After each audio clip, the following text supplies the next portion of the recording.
The challenge of cracking South Africa's crime crisis under corrupt cops with contacts in the highest of places. A legal showdown looms over fugitive couple Shepherd Bushiri and his wife Mary. Police arrest a driver for the hit-and-run death of the world's oldest marathon runner. And flash floods in New York lead to road and tube closures. Hello, I'm Jane Dutton. EWN, in touch, in tune, and independent. President Cyril Ramaphosa has stepped into a proverbial bull ring this afternoon as he delivered his budget vote address to Parliament. The Umkhonto party wants Ramaphosa to resign by Friday or face a motion of no confidence. The marathon debate on Budget Vote 1 has been dominated by recent decisions Ramaphosa has taken involving compromised cabinet ministers. It is therefore necessary that we establish the facts through an independent, credible, and thorough process so that we can ensure that there is accountability as well as safeguard public confidence in the police service. Today, we are gathered to debate the presidency budget of an administration which is rotting from the head and which has surrendered our nation to criminal syndicates and drug cartels. Today, the EFF sent the president a lawyer's letter asking him to clarify his actions. The official opposition, MKP, is also threatening a constitutional court challenge if Ramaphosa doesn't reverse Sunday's announcement, which includes using his presidential powers to appoint a minister from outside Parliament to oversee policing. Last night, the presidency announced that the Mineral Resources Minister, Gwede Mantashe, will hold the fort in the police ministry until Firaz Kachalia can step in the position from next month. Mchunu, as all other South Africans, must abide by the laws of the country, and where laws are broken, criminal investigations must follow. Misleading Parliament, lying and fraudulent cover-ups cannot be tolerated from ANC ministers. They are serious offences. Parliament is the structure to which the executive must account honestly and truthfully. The Democratic Alliance has confirmed that its criminal complaint against Minister Mchunu is now under investigation. The party laid the complaint at the Cape Town Central Police Station a week ago in terms of the powers, privileges and immunities of Parliament Act, claiming Mchunu lied to the House when he said he didn't know businessman Brian Mkhotsi, who's been linked to the corruption within the SAPS. Probing the veracity of KwaZulu-Natal Provincial Commissioner Nhlanhla Mkhwanazi's claims and what to do about it, the Police and Justice Portfolio Committee has been deliberating on his accusations against players in the police force and other arms of the state. Parliamentary legal advisor Andile Tetyana presented options which include a full-blown inquiry or an ad hoc committee that'll have a specific task and have powers to summon those implicated. But he warned against a full inquiry that could duplicate the work of the Judicial Commission set up by President Cyril Ramaphosa. There are disadvantages to that, one of which we wouldn't want to duplicate the work which another commission is already doing. 5 billion rand. That's what the Department of Cooperative Governance and Traditional Affairs says is needed to fix the damage to roads, clinics, homes and infrastructure caused by the Eastern Cape floods. This tally comes exactly 36 days after raging floods ripped through the Alfred Nzo, Chris Hani, Joe Qabi and Sarah Bartman municipalities, with the OR Tambo and Amatole districts being the hardest hit. Health facilities were some of the worst affected buildings. Repairs will cost approximately 88 million, and immediate repairs have commenced in some of the affected health facilities, and primary health care has continued to reach the most affected communities.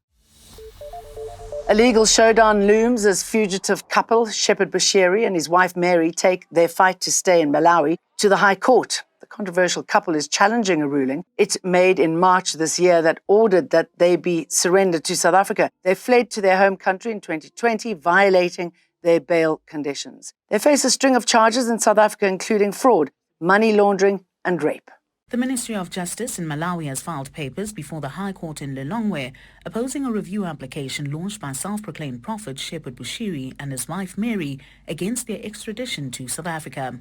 In papers, the Bushiris argued that the chief magistrate erred in law by allegedly breaching the fundamental principles of natural justice. They alleged that she delivered her final ruling on South Africa's extradition request without affording them an opportunity to defend themselves. But the respondents argued the contrary, submitting in papers that the proceedings before the lower court were not a trial to which they would have been asked to plead. They say the purpose of the inquiry was to establish whether there was a prima facie case that the available evidence warrants the extradition of the pair. Zoleka Kodashe, Eyewitness News. The Muslim Judicial Council has called on the government to uphold its constitutional obligations to protect its citizens. The call comes in light of gang violence in the Western Cape, which recently left 7 people shot dead in Mitchell's Plain. The MJC hosted a meeting with other religious and civil society groups at Islamia College in Lansdowne today to discuss solutions to gang violence. The right to life, dignity, and safety is not aspirational. It is constitutional. When that right is systematically denied, we are compelled by faith and by law to act with urgency, clarity, and unity.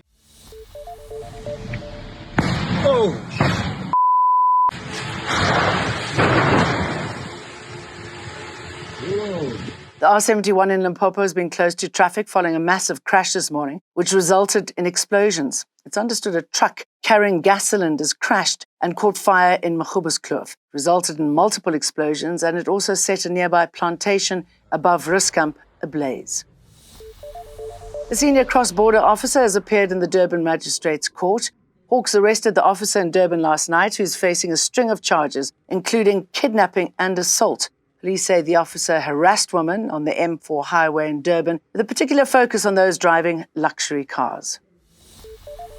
Residents from the Juju Valley informal settlement in Limpopo say they are voting for a party that will formalize the area. Juju Valley is an illegal settlement built on private land. It's named after EFF leader Julius Malema in honor of his famous speech a decade ago where he rallied people to occupy vacant land. The residents are likely to play a deciding role in who wins today's by-election for Polokwane's Ward 13. Political parties have concentrated their efforts in the Juju Valley informal settlement, where a majority of the voters in Ward 13 live. The ever-expanding settlement is built illegally on privately owned land. ANC Limpopo Secretary Ruben Madeje made this appeal to the voters of Juju Valley. So our municipalities since last year have been in contact, a discussion with him with an aim of buying the area so that the area can then be formalized into a formal settlement where our people will get all the services. However, resident Harry Malito says political parties always say the same thing during election time.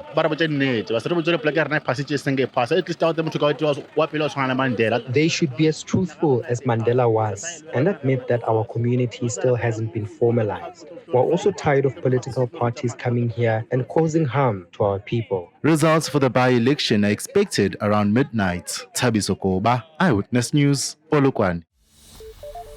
Gaza's health ministry says 21 people have been killed at a global humanitarian foundation aid site in southern Khan Yunis. That includes 15 who died from suffocation and a stampede after tear gas was fired. The ministry has accused Israeli forces and the US of systematically targeting civilians seeking food. The GHF, supported by Israel and the US, confirmed the deaths and blamed Hamas-linked groups for inciting the violence.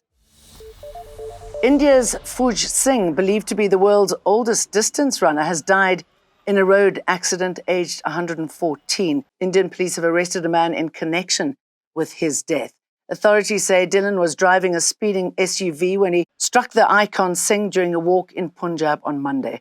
Singh, a British-Indian runner, began his career at 89 and completed 9 marathons, setting age group records even past the age of 100. He retired in 2013.